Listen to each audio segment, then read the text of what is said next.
কৃষ্ণ। সুপ্রিয় সনাতনী ভক্তবৃন্দ, আপনাদের সকলকে শুভ শুভ রথযাত্রা। আজ উল্টো রথযাত্রা ইস্কন লক্ষ্মীপুর মন্দির থেকে আয়োজিত রথযাত্রায় আমরা আছি। আপনারা দেখতেই পাচ্ছেন এখানে সকল ব্যবস্থা রয়েছেন, আইন শৃঙ্খলা বাহিনী ব্যবস্থা এবং সকল নিরাপত্তা ব্যবস্থা নিশ্চিত করে উৎসবমুখর পরিবেশে জগন্নাথ দেবের উল্টো রথযাত্রা পালিত হচ্ছে। হাজার হাজার ভক্তবৃন্দ অংশগ্রহণ করেছেন রথযাত্রায়।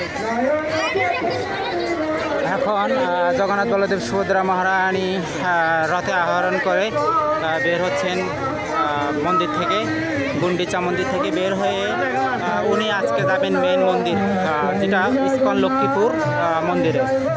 দেখতে পাচ্ছেন হাজার হাজার সনাতনী ভক্তবৃন্দ রাস্তায় জগন্নাথের রথযাত্রায় অংশগ্রহণ করেছেন।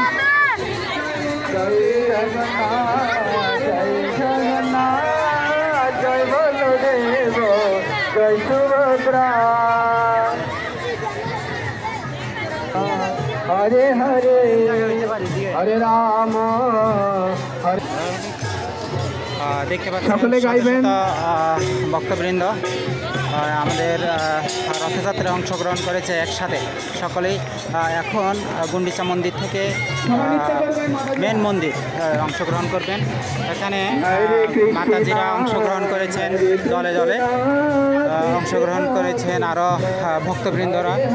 রথযাত্রা মহোৎসব উপলক্ষে যে প্ল্যাকার্ডসগুলো আছে ওগুলো নিয়ে রথের দেখতেই পাচ্ছেন। হরে কৃষ্ণ।